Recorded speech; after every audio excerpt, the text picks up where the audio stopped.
Hello dear students. आज हम नादान दोस्त कक्षा 6 पाठ 2 के प्रश्न उत्तर करेंगे। प्रश्न संख्या 1।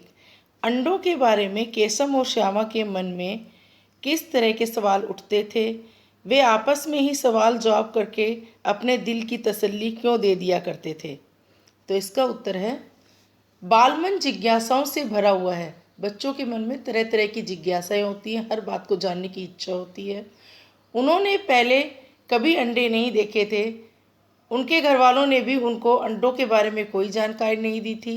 उनको पता नहीं था कि अंडों का आकार कितना बड़ा होता है, अंडे किस रंग के होते हैं, उनमें बच्चे कैसे पैदा होते हैं, क्या खाते हैं, उनका घोंसला कैसा होता है। बच्चों के मन में इस तरह के सवाल स्वाभाविक ही हैं, क्योंकि घर वालों ने कोई जानकारी नहीं दी थी कि अंडे किस रंग के होते हैं, उसमें से बच्चे कैसे निकलते हैं, अंडे किस तरह खाकर जिंदा रहते हैं, क्या अंडे भोजन करते हैं या नहीं करते हैं। इस तरह के क्वेश्चन बच्चों के मन में उठ रहे थे, लेकिन घर वालों ने उन्हें कोई जानकारी नहीं दी थी। प्रश्न संख्या 2।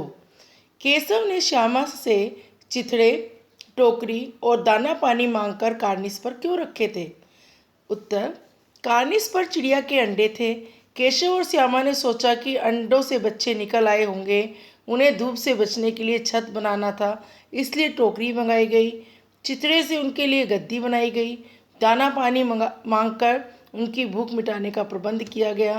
प्याली में खाने के लिए दाना और पानी रख दिया गया। बच्चे नादान थे, उन्हें पता नहीं था अंडों को नहीं छूना है। उन्होंने सोचा अगर बच्चे निकलेंगे तो धूप लगेगी और वो शायद मर जाएंगे, इसलिए उन्हें धूप से बचाने के लिए बच्चों ने इतनी सारी व्यवस्थाएं की थीं। अगला प्रश्न, प्रश्न संख्या 3। केशव और श्यामा ने चिड़िया के अंडों की रक्षा की या नादानी? केशव और श्यामा ने अपनी ओर से तो उन अंडों की रक्षा करनी चाहिए, पर यह उनकी नादानी सिद्ध हुई।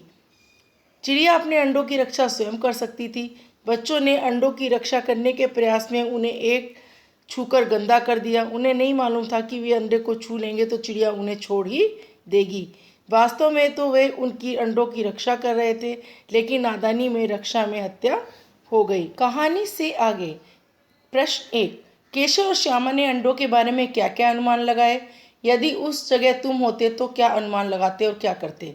केशव और श्यामा ने अनुमान लगाया कि उन अंडों से बच्चे निकल आए होंगे। चिड़िया इतना कहाँ से लाएगी?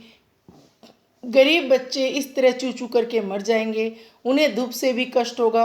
यदि केशव और श्यामा की जगह हम होते तो हम यह अनुमान लगाते कि कोई जानवर या अन्य जीव जंतु तो अंडों तक नहीं पहुंच जाएगा, कार्निस तक कोई जानवर ना पहुंचे। मैं इसका प्रयास करता। हम अंडों के साथ छेड़छाड़ नहीं करते। चिड़ियों के लिए दाना हम कार्निस पर रखने की जगह जमीन पर बिखेर देते। हम होते तो हम ऐसी गलती नहीं करते, और जो चिड़ियों के लिए दाना था वो हम कहाँ रख देते? जमीन पर बिखेर देते, और चिड़िया वहीं से उन दानों को खा जाती। लेकिन केशव और श्यामा ने क्या किया? उन्होंने उस अंडों को छुआ ताकि वह उस चिड़िया की मदद कर सकें। प्रश्न 2। माँ के सोते ही केशव और श्यामा दोपहर में बाहर क्यों निकल आए?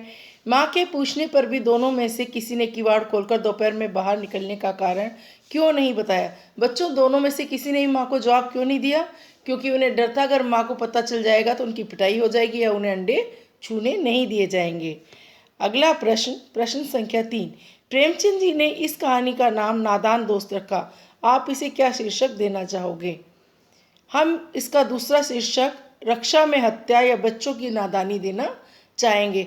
बच्चों ने जानबूझकर उस चिड़िया के बच्चों की हत्या या अंडों को नहीं छुआ, उन्हें पता ही नहीं था, वह तो मदद कर रहे थे, लेकिन नादानी में उनसे ये गलती हो गई। प्रेमचंद जी ने इस कहानी का नाम नादान दोस्त रखा। आप इसे क्या शीर्षक देना चाहोगे? उत्तर, हम इसका दूसरा अन्य शीर्षक रक्षा में हत्या या बच्चों की नादानी देना चाहेंगे। भाषा की बात। श्यामा माँ से बोली, मैंने आपकी बातचीत सुन ली है।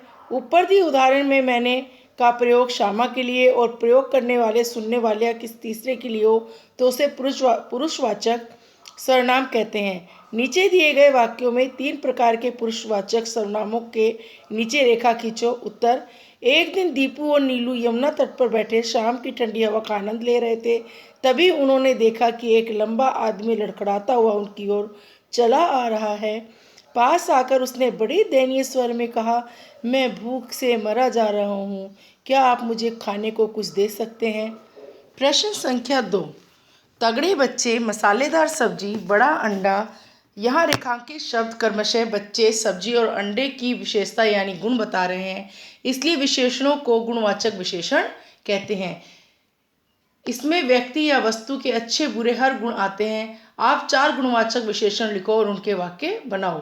गुणवाचक विशेषण वाक्य: ईमानदार, आयुष एक ईमानदार लड़का है। नीला, आसमान का रंग नीला है।